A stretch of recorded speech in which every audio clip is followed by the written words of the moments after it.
CIST, une chanteuse qui a marqué les esprits. Le 4 septembre 2020, le monde de la musique était en deuil.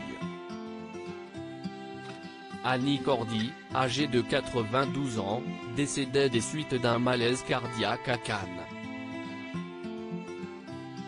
La chanteuse était originaire de Laeken en Belgique. Afin de lui rendre un ultime hommage, les Belges ont souhaité rebaptiser le plus long tunnel du pays en son nom. Selon les informations publiées par Jean-Marc Morandini ce mercredi 10 mars, cette décision a été prise à l'issue d'un vote.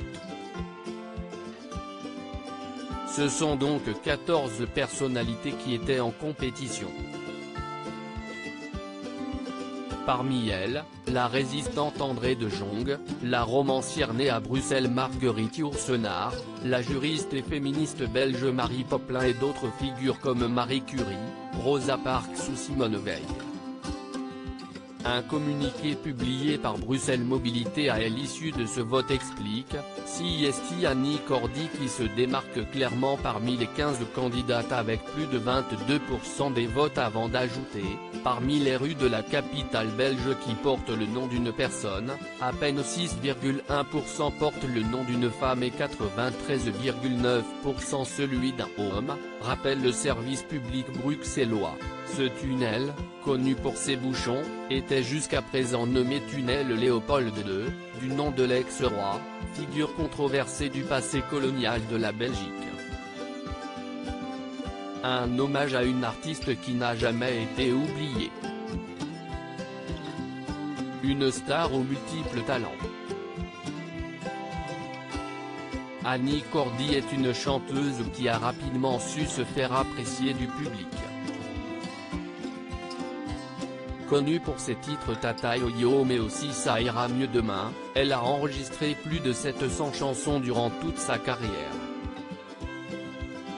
L'artiste ne s'était pas arrêtée à la musique puisqu'elle avait également joué dans une vingtaine de comédies musicales, une quarantaine de films, une trentaine de séries et téléfilms et une dizaine de pièces de théâtre. Malgré son âge avancé, elle était pleine d'énergie, comme l'avait indiqué le réalisateur Cyril Gallet lors d'une interview accordée à Soir Mag. Bien sûr, elle a dépassé 90 ans.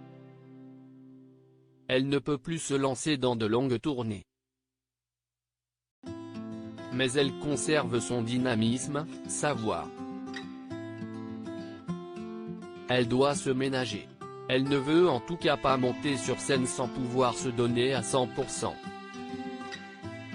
Il avait également fait des confidences sur le quotidien de la chanteuse, elle adore la mode. Elle s'occupe un peu de son jardin, de ses fleurs, toujours suivie par ses 2 petits chiens. Elle est imbattable au Scrabble. Elle lit le journal. En fait, elle ne s'ennuie jamais. Elle a toujours le sens de la répartie, même à 91 ans, conclut-il. Une pluie d'hommages à Annie Cordy était très appréciée du public et des personnalités. Dès l'annonce de sa mort, de nombreux hommages ont été publiés. À commencer par Line Renaud, Annie était mon amie de toujours. J'ai tellement de souvenirs à ses côtés. Nous avons tant ri toutes les deux.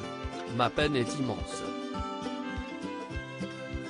Tu vas terriblement me manquer ma Nini. Ta line. On peut aussi mentionner Jean-Pierre Pernaut, je suis très triste d'apprendre la mort d'Annie Cordy. Elle nous a si longtemps apporté tant de bonheur et de joie de vivre. Chaque rencontre avec elle était formidable et riche d'émotions. Vraiment triste. Annie Cordy était une grande artiste qui a laissé un vide dans le monde de la musique.